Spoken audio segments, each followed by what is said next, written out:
दोस्तों, हमारे चैनल दर्पण ज्ञान सागर में आप सभी का स्वागत है। मित्रों, आज का विषय है जो स्त्री ये एक चीज़ पहन लेती है, मौत उसके पति के पीछे पड़ जाती है और ऐसी स्त्री सुहागन से विधवा बन जाती है। मित्रों, एक बार माता पार्वती ने भगवान शिव से पूछा, प्रभु मैं ये जानना चाहती हूँ कि कौन सी स्त्री सदा सुहागन नहीं रहती और उसके पति की मृत्यु उसके सामने हो जाती है और उसके सुहागन बने रहने का सपना टूट जाता है। फिर भगवान शिव कहते हैं, पार्वती आज का प्रश्न तुम्हारा बहुत ही महत्वपूर्ण और ज्ञानवर्धक है। इस प्रश्न से प्राप्त ज्ञान को जो भी स्त्री अपने जीवन में उतारती है वो कभी विधवा नहीं होती और जीवन भर सुहागन रहती है। इसलिए तुम्हें तुम्हारे प्रश्न का उत्तर बताने से पहले मैं तुम्हें एक छोटी सी कहानी सुनाता हूँ। इस कहानी को सुनने के बाद में तुम्हें तुम्हारे प्रश्न का उत्तर मिल जाएगा और तुम्हारा मन प्रफुल्लित हो जाएगा। फिर माता पार्वती कहती हैं, प्रभु आप कहानी शुरू कीजिए, मैं कहानी को पूरा और मन से सुनूंगी। तो मित्रों, कहानी शुरू करने से पहले मेरा आप सभी से अनुरोध है कि आप हमारी कहानी में खो जाएं। उससे पहले हमारे चैनल को सब्सक्राइब करके बेल आइकन अवश्य दबा लें, जिससे हमारी हर वीडियो का नोटिफिकेशन सबसे पहले आप तक पहुंच सके और आप हमारी हर वीडियो से प्राप्त ज्ञान का अपने जीवन में लाभ उठा सकें। तो आइए कहानी शुरू करते हैं। भगवान शिव कहते हैं, पार्वती एक राज्य में एक राजा राज्य करता था। वो बहुत ही न्यायप्रिय राजा था। पूरी प्रजा उससे बहुत खुश थी। उसका एक बेटा था जो बहुत ही सुंदर था। वहीं राजा का एक मंत्री था। राजा उस मंत्री को अपना मित्र भी मानता था। दोनों की मित्रता के चर्चे पूरे राज्य में हुआ करते थे। लोग कहते थे, यदि मित्र हो तो राजा और मंत्री जैसा। वहीं मंत्री पर भी एक पुत्र था। जिस प्रकार राजा और मंत्री की मित्रता थी, उसी प्रकार से राजा के बेटे राजकुमार में और मंत्री के बेटे में भी मित्रता थी। यानी राजकुमार और मंत्री कुमार दोनों ही बहुत गहरे मित्र थे। एक बार राजकुमार मंत्री कुमार को लेकर के वन में शिकार खेलने के लिए निकल गया। वहीं शिकार की तलाश करते करते वो दोनों जंगल में इतनी दूर निकल गए कि रात हो गई और वो वापस आने का रास्ता भूल गए। वहीं मंत्री कुमार ने राजकुमार को सलाह दी कि रात में इधर से उधर भटकने से अच्छा है किसी एक ठीक सा स्थान देख करके वहीं पर आराम किया जाए। इस प्रकार जब राजकुमार और मंत्री कुमार थोड़ा और आगे बढ़ते हैं तो वहाँ पर उन्हें एक रोशनी दिखाई पड़ती है। जब वो रोशनी के पास में जाते हैं तो क्या देखते हैं कि वहाँ पर एक झोंपड़ी बनी हुई है। इस प्रकार राजकुमार और मंत्री कुमार उस झोंपड़ी के अंदर प्रवेश करते हैं तो उसमें एक दीपक जल रहा था। फिर वो दोनों उसी झोंपड़ी में एक कंबल बिछा कर के लेट जाते हैं। उधर जैसे ही वो दोनों लेट जाते हैं तो राजकुमार की नज़र जैसे ही ऊपर की तरफ जाती है तो राजकुमार को एक सोने का हार नज़र आता है। फिर तो राजकुमार उस सोने के हार को जैसे ही उतारता है तो देख करके एकदम से बहुत प्रसन्न होता है कि ये तो बहुत ही कीमती और खूबसूरत हार है। ऐसा हार तो मैंने आज तक कभी नहीं देखा। निश्चित ही ये हार किसी सुंदर राजकुमारी का होगा। खैर, जिस दिन मेरी शादी होगी तो यही हार मैं अपनी होने वाली पत्नी को पहनाऊंगा। भगवान शिव कहते हैं, पार्वती और फिर ऐसा सोच कर के राजकुमार ने वो हार जो था एक थैले में रख लिया और दोनों आराम से सो गए। उधर जब सुबह हुआ और राजकुमार और मंत्री कुमार की आँख खुली, फिर वो दोनों घोड़े पर सवार होकर के जंगल में आगे के लिए निकल गए। वहीं आगे चलते चलते दोनों एक सरोवर के किनारे पहुंच गए, जहां पर बहुत ही सुंदर राजकुमारी स्नान कर रही थी और उस राजकुमारी ने अपने गले का हार और अपने वस्त्र सरोवर के किनारे रख दिए थे। इधर तो राजकुमार और मंत्री कुमार का उस सरोवर पर पहुंचना हुआ और उधर एक चील उड़ती हुई आई जो राजकुमार का हार उड़ाकर अपने साथ में ले गई। वहीं राजकुमारी ने हार छीनने का पूरा प्रयास किया, लेकिन वो असफल रही और उदास होकर के सरोवर के किनारे बैठ गई। भगवान शिव कहते हैं, पार्वती वहीं राजकुमार और मंत्री कुमार जैसे ही सरोवर पर पहुँचे और राजकुमारी को उदास देखा तो राजकुमार राजकुमारी से कहने लगा, आप इतनी सुंदर हैं फिर उदास क्यों हैं? तो राजकुमारी ने कहा, हे राजकुमार, मेरा एक बहुत ही सुंदर सोने का हार था जो एक चील उड़ा करके ले गई, बस मैं इसीलिए उदास बैठी हूँ। इधर राजकुमार जो था उस राजकुमारी पर मोहित हो गया। वहीं राजकुमारी भी राजकुमार की सूरत पर मोहित हो गई और फिर राजकुमार बोला, यदि तुम्हारा हार मैं वापस लाकर दे दूं तो तुम मुझे इनाम में क्या दोगी? वहीं राजकुमारी कहने लगी, यदि आप मेरा हार वापस लाकर दे दें तो आप मुझसे जो भी मांगोगे मैं आपको वही दूंगी। फिर तो राजकुमार ने राजकुमारी से तिरवाचा भरवाई और वचन लेने के बाद में चील को ढूंढते ढूंढते एक ऐसे पेड़ के पास में पहुंच गए जहां पर उस चील का घोंसला था और वो हार जो था उसी घोंसले में लटक रहा था। भगवान शिव कहते हैं, पार्वती, चील उस समय पर घोंसले में नहीं थी। वहीं मौका पाकर के राजकुमार ने वो हार चील के घोंसले से निकाल लिया और हार को लेकर के राजकुमारी के पास आया। वहीं राजकुमारी से बोला, ये रहा आपका हार। वहीं राजकुमारी बोली, आपने अपना वादा पूरा किया, अब आप मांगो, क्या मांगते हो? वहीं राजकुमार कहने लगा, हे राजकुमारी, तुम मुझे बहुत पसंद हो, तुम मेरा हाथ थाम लो, मैं तुम्हारे साथ में शादी करना चाहता हूँ, तुम्हें जीवन भर सुख दूंगा और बहुत खुश रखूंगा। वहीं राजकुमार की बात को सुनकर के राजकुमारी कहने लगी, यदि तुम मुझे मेरे इस हार से भी खूबसूरत एक सोने का हार लाकर दे दो तो मैं तुम्हारे साथ में शादी कर लूँगी। फिर तो राजकुमार बोला, ठीक है, और राजकुमार ने अपने थैले में से निकाल कर के जैसे ही झोंपड़ी से मिला हुआ हार उस राजकुमारी के हाथों में दिया। फिर तो राजकुमारी उस सोने के हार को देख कर के पागल सी हो गई और कहने लगी, राजकुमार, वास्तव में ये हार कितना सुंदर है, मैंने तो आज तक इतना सुंदर हार किसी भी राजघराने की औरत को पहने नहीं देखा है। भगवान शिव कहते हैं, पार्वती, इस प्रकार राजकुमारी राजकुमार को अपने साथ लेकर के राजमहल में पहुंची और अपने पिता यानी राजा से जाकर के राजकुमार के साथ शादी करने की इच्छा जताई। वहीं राजकुमार इतना सुंदर था कि उसकी सुंदरता पर राजा भी मोहित हो गया और अपनी बेटी यानी राजकुमारी की शादी उस राजकुमार के साथ में कर दी और फिर राजकुमार का दिया हुआ हार उस राजकुमारी ने पहन लिया। फिर तो राजकुमारी बहुत ही खूबसूरत लगने लगी। वहीं राजकुमार और राजकुमारी का विवाह हो जाने के बाद में मंत्री कुमार ने कहा, हमें घर से निकले हुए 14 वर्ष से भी अधिक हो गए, हमारे माता पिता दुखी होंगे, अब हमें अपने राज्य में लौटना चाहिए। और फिर उसी दिन राजकुमार, राजकुमारी और मंत्री कुमार जो थे अपने राज्य की ओर लौट पड़े। रास्ता बहुत लंबा था, चलते चलते राजकुमारी और राजकुमार थक गए।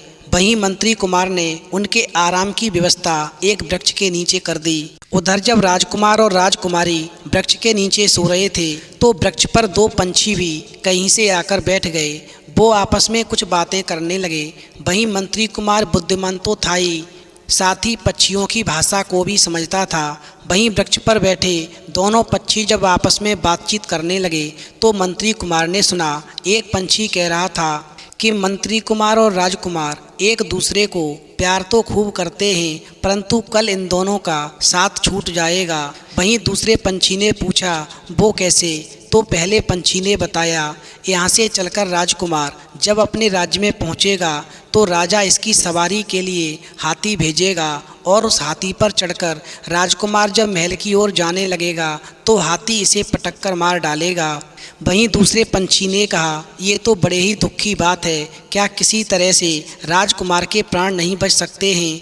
तो पहले पंछी ने बताया, यदि राजकुमार को हाथी के स्थान पर घोड़े की सवारी दी जाए तो यहाँ तो इसके प्राण बच जाएंगे, किंतु राजकुमार जब महल के फाटक पर पहुँचेगा तो फाटक टूटकर इसके सिर पर गिर पड़ेगा और राजकुमार की मृत्यु हो जाएगी। वहीं दूसरे पंछी ने कहा, ये भी बहुत ही दुख की बात है, क्या राजकुमार के प्राण यहाँ भी किसी तरह नहीं बच सकते हैं? तो पहले पंछी ने कहा, यदि महल के फाटक को पहले ही गिरा दिया जाए तो वहाँ भी राजकुमार के प्राणों का खतरा टल जाएगा, परंतु फिर भी आधी रात को एक विषधर सर्प के डसने से राजकुमार की मृत्यु हो जाएगी। वहीं दूसरे पंछी ने पूछा, क्या यहाँ भी राजकुमार की रक्षा किसी तरह हो सकती है?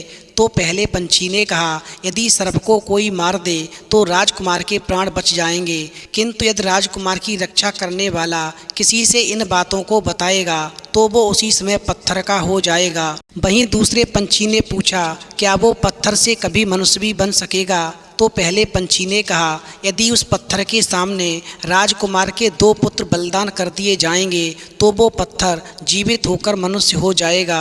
वहीं दूसरे पंछी ने कहा, अंत में फिर भी राजकुमार के 2 पुत्रों को बलिदान होना ही पड़ेगा, क्या राजकुमार के दोनों पुत्रों को जीवित होने का कोई उपाय है? तो पहले पंछी ने कहा, वही मनुष्य जो पत्थर शरीर से जीवित होकर मनुष्य शरीर धारण करेगा, यदि उन पर अपना हाथ फेर देगा तो राजकुमार के वो दोनों पुत्र जिनका बलिदान दिया जाएगा वो पुनः जीवित हो जाएंगे। वहीं दूसरे पंछी ने फिर कहा, आखिरकार राजकुमार के साथ में इतनी घटनाएं क्यों घटित होंगी? इसकी अभी अभी तो शादी हुई है, यदि इसकी मृत्यु हो गई तो इसकी पत्नी विधवा हो जाएगी और इसका जीवन कठिन हो जाएगा।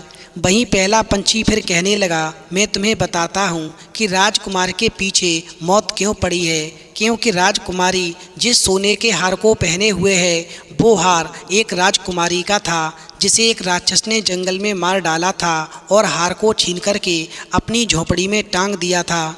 क्योंकि जिस राजकुमारी का ये हार था वो राजकुमारी अपने इस हार से बहुत प्यार करती थी और वैसे भी हर स्त्री को सबसे ज़्यादा प्यार अपने गहनों से होता है। जो उसकी मृत्यु के बाद भी गहनों से लगाव कम नहीं होता और जो स्त्री मरे हुए इंसान के गहनों को धारण करती है तो प्रेत आत्माएं उस स्त्री को विधवा बना देती हैं। वहीं दूसरा पंछी कहने लगा, फिर तो ये राजकुमारी बहुत जल्दी विधवा हो जाएगी। वहीं दूसरा पंछी फिर कहने लगा कि हो सकता है हम दोनों की बातें यहाँ कोई इंसान सुन रहा हो और उसे पक्षियों की भाषा समझ आती हो और उसे ये सारी सच्चाई मालूम पड़ जाए और वो राजकुमार को बता दे तो शायद उसकी जान बच सकती है। वहीं पहला पंछी कहने लगा, यदि राजकुमार की रक्षा करने वाला किसी से इन बातों को बताएगा तो वो स्वयं पत्थर का बन जाएगा। भगवान शिव कहते हैं, पार्वती, इस प्रकार बातें होते होते सुबह हो गई। दोनों पंछी उड़ गए। उधर मंत्री कुमार उनकी सारी बातें सुनता समझता रहा, क्योंकि मंत्री कुमार को पक्षियों की भाषा समझ आती थी। फिर मंत्री कुमार मन में सोचने लगा कि राजकुमार की जान खतरे में है। यदि मैं ये बातें इनको बताऊंगा कि राजकुमारी ने एक मरी हुई राजकुमारी का हार पहना है तो मैं पत्थर का हो जाऊंगा। इसलिए इनको बिना बताए ही मुझे इनकी रक्षा करनी चाहिए, क्योंकि राजकुमार मेरा मित्र है और मित्र का साथ देना एक मित्र का परम कर्तव्य है। वहीं मंत्री कुमार ने राजकुमार और राजकुमारी को जगाया और अपने राज्य की ओर चल पड़े। भगवान शिव कहते हैं, पार्वती, इस प्रकार दूसरे दिन राजकुमार अपनी सीमा में पहुंचा तो चारों ओर खुशियां मनाई जाने लगीं। वहीं राजा ने सीमा पर ही उनके लिए सवारियां हाथी घोड़ा और पालकी भेज दी।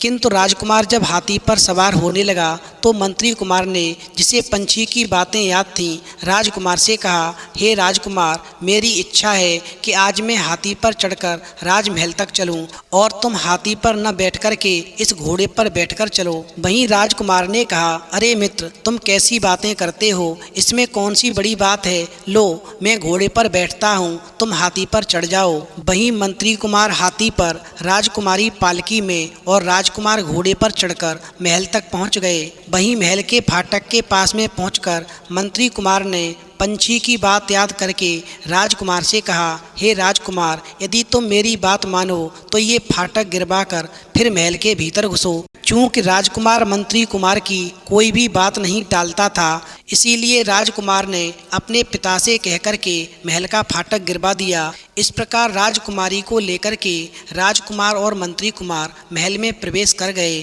उस दिन सारे राज्य में बाजे बजा बजा कर खुशियाँ मनाई जा रही थीं, किंतु मंत्री कुमार का मन जो था पंछी की बातों को सोचता रहा। रात को 12 बजे जब सारा नगर सो गया तो मंत्री कुमार तलवार लेकर के राजकुमार के कमरे में गया। वहीं राजकुमार के कमरे के बाहर पहरा देने वाले सिपाहियों ने मंत्री कुमार को देखा, परंतु मंत्री कुमार से राजकुमार की मित्रता थी, इसीलिए किसी ने उसे नहीं रोका। वहीं राजकुमार के कमरे में पहुंचकर के मंत्री कुमार ने देखा कि राजकुमार गहरी नींद में सोया पड़ा है और एक काला सांप उसे डसने के लिए पलंग पर चढ़ रहा है। वहीं मंत्री कुमार ने खट से तलवार निकाल कर के सांप का सिर काट दिया और तलवार की आवाज़ सुनकर के राजकुमार एकदम से जाग पड़ा और बाहर पहरा देने वाले सिपाही भी दौड़े। वहीं सभी ने मंत्री कुमार के हाथ में नंगी तलवार देखकर बड़ा आश्चर्य किया। सारे महल में तहलका मच गया। फिर तो सिपाहियों ने मंत्री कुमार को राजा के सामने पेश किया। वहीं क्रोध में आकर राजा ने बिना कुछ सोचे समझे मंत्री कुमार को फांसी का हुक्म दे दिया। इधर मंत्री कुमार रात भर कारागार में बंद रहा। वहीं दूसरे दिन सारी प्रजा के सामने उसे फांसी दी जाने वाली थी। उधर राजकुमार और राजकुमारी मंत्री कुमार के इस व्यवहार को समझ नहीं पा रहे थे। वहीं राजकुमारी को तो इस बात पर विश्वास ही नहीं हो रहा था कि ये ऐसा भी कर सकता है, परंतु बात कुछ थी ही ऐसी जिसका कोई चारा नहीं था। वहीं दूसरे दिन जब फांसी का समय हुआ तो भरे दरबार के सामने राजा ने कहा, हमारे यहाँ का नियम है कि फांसी देते समय अपराधी की आखिरी इच्छा पूरी करने की कोशिश की जाती है। बोलो तुम्हारी अंतिम इच्छा क्या है। वहीं मंत्री कुमार ने कहा, महाराज आप न्यायी और कृपालु हैं, यदि आपका यही नियम है तो राजकुमार और राजकुमारी को भी दरबार में बुलाया जाए। वहीं उनके सामने कुछ गुप्त भेद की बातें मैं बताना चाहता हूँ। भगवान शिव कहते हैं, पार्वती इस प्रकार राजकुमार और राजकुमारी जब दरबार में आ गए तो मंत्री कुमार ने कहा, यद्यपि सारी बातें कह चुकने के बाद थोड़ा थोड़ा करके मेरा शरीर पत्थर का हो जाएगा, फिर भी मुझे इसकी तनिक भी चिंता नहीं है, परंतु मैं मित्रद्रोही कहलाकर इस लोक से जाना नहीं चाहता। इस प्रकार मंत्री कुमार ने सच्चाई बताना शुरू की और कहा, महाराज जब राजकुमार और राजकुमारी के साथ में मैं जंगल से लौट रहा था तो एक वृक्ष पर दो पंछी आपस में बातें कर रहे थे। मैं पंछियों की भाषा समझता हूँ। एक पंछी कह रहा था कि महल जाते समय राजकुमार को हाथी पटक कर मार डालेगा, यदि उसे घोड़े पर बैठाया जाए तो उसके प्राण बच सकते हैं। इसी कारण मैंने राजकुमार को घोड़े पर बैठाया था और स्वयं हाथी पर बैठा था। और फिर इतना कहते ही मंत्री कुमार जो था पैरों तक पत्थर का हो गया और ऐसा नज़ारा देखकर के राजमहल में सभी को बड़ा आश्चर्य हुआ। वहीं मंत्री कुमार ने आगे बताया कि पंछी ने ये भी कहा था कि राजकुमार यदि हाथी से बच जाएगा तो महल का फाटक गिरने से उसकी मृत्यु हो जाएगी, और यदि इसके वहाँ पहुँचने से पहले ही फाटक को गिरा दिया जाए तो राजकुमार की जान बच सकती है। इसीलिए मैंने राजकुमार से कहकर फाटक गिरवा दिया था। और फिर इतना बताने के बाद मंत्री कुमार का शरीर गले तक पत्थर का हो गया। वहीं दरबार में बैठे सभी दरबारी दुखी होकर आह आह करने लगे। भगवान शिव कहते हैं, पार्वती मंत्री कुमार ने आगे कहा, तीसरी बात पंछी ने ये कही थी कि रात को 12 बजे जब राजकुमार सो रहा होगा तो एक विषधर सांप उसे डस लेगा, और यदि कोई उस सर्प को मार देगा तो राजकुमार के प्राण बच सकते हैं। बस महाराज उसी सर्प को मारने के लिए मैं राजकुमार के कमरे में तलवार लेकर के गया था। आप सब जाकर देखिए, राजकुमार के पलंग के नीचे एक मरा हुआ सर्प पड़ा होगा। और ये सारी घटनाएं इस सोने के हार की वजह से घटी हैं जो तुम्हें झोंपड़ी में मिला था, और तुमने ये हार इस राजकुमारी को पहनाया है। ये हार किसी मरी हुई राजकुमारी का है जिसे अपने इस हार से बहुत प्यार था और आज भी है, इसीलिए इसकी प्रेत आत्मा तुम्हारे पीछे मौत बनकर पड़ी है। मैंने पंछी से सुना था, यदि ये सब बातें राजकुमार की रक्षा करने वाला किसी को बताएगा तो वो पत्थर का हो जाएगा, इसीलिए मैं बताना नहीं चाहता था। चूँकि मैंने सच्चाई तुम्हें बता दी है इसलिए अब मैं पत्थर का हो जाऊंगा। और इतना कहने के तुरंत बाद ही मंत्री कुमार का पूरा शरीर पत्थर का हो गया। और फिर राजकुमार ने तुरंत ही राजकुमारी के गले से वो सोने का हार उतरवाया और उसे एक अशुभ स्थान पर ले जाकर गड़वा दिया। वहीं सच्चाई जानकर राजकुमार, राजा, मंत्री और प्रजाजन ये सारा कौतुक देखकर और सुनकर के बड़े ही दुख में पड़ गए, और सबके मुंह से यही निकला कि बेचारे मंत्री कुमार के प्राण भलाई भलाई में चले गए। वहीं राजकुमार और राजकुमारी ने शोक के मारे कई दिनों तक कुछ भी खाया पिया नहीं। वहीं मंत्री कुमार के पत्थर शरीर को राजकुमार ने अपने महल में मंदिर बनवाकर उसमें रख दिया, और फिर राजकुमार और राजकुमारी रोजाना उस पत्थर शरीर की पूजा करने लगे। इसी प्रकार बहुत दिन बीत गए। वहीं राजकुमार के 2 पुत्र भी उत्पन्न हुए, वो भी मंत्री कुमार के पत्थर शरीर की रोजाना पूजा करने लगे।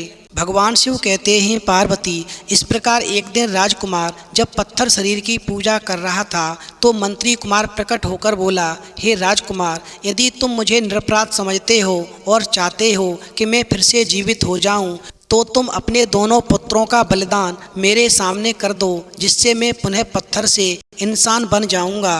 वहीं राजकुमार मंत्री कुमार की ये बात सुनते ही राजकुमारी के पास गया और बोला, मंत्री कुमार आज स्वयं प्रकट होकर मुझसे कह रहा था कि यदि तुम मुझे निरपराध समझते हो और चाहते हो कि मैं फिर जीवित हो जाऊं, तो तुम अपने दोनों पुत्रों को मेरे सामने बलिदान कर दो। बताओ तुम्हारा क्या विचार है। वहीं राजकुमार की बात सुनकर के राजकुमारी ने कहा कि मंत्री कुमार ने मेरे और तुम्हारे दोनों के प्राण बचाए हैं, इसलिए उनके प्राण बचाने के लिए हम अपने प्राणों से भी प्यारे दोनों पुत्रों को अर्पित कर देंगे। और फिर उसी समय राजकुमार और राजकुमारी ने अपने दोनों पुत्रों का मंत्री कुमार के पत्थर शरीर के सामने बलिदान कर दिया। वहीं मंत्री कुमार पुनः जीवित हो गया और फिर उसने राजकुमार और राजकुमारी को धन्य धन्य कहा और फिर उसके दोनों बच्चों के ऊपर अपना हाथ फेरा और फिर हाथ फेर करके उनके दोनों पुत्रों को पुनः जीवित कर दिया। जैसा कि पंछी ने बताया था कि पत्थर के बाद में जो भी पुरुष प्रकट होगा वो यदि मरे हुए बच्चों पर अपना हाथ फेरेगा तो वो दोनों पुत्र पुनः जीवित हो जाएंगे। और फिर वैसा ही हुआ, राजकुमार के दोनों पुत्र जीवित हो गए। इस प्रकार राजकुमार और राजकुमारी अपने बीच मंत्री कुमार को फिर से जीवित देख करके बहुत प्रसन्न हुए और फिर सारे राज्य में मंत्री कुमार की प्रशंसा की जाने लगी। वहीं अंत में भगवान शिव कहते हैं, पार्वती, इसलिए कभी भी मृत स्त्री का कोई भी गहना या कोई भी वस्तु किसी भी सुहागन स्त्री को धारण नहीं करनी चाहिए। तो मित्रों, यदि आपको कहानी पसंद आई हो तो प्लीज़ आप हमारे चैनल को सब्सक्राइब करें और भगवान शिव और पार्वती के लिए एक लाइक करना बिल्कुल न भूलें।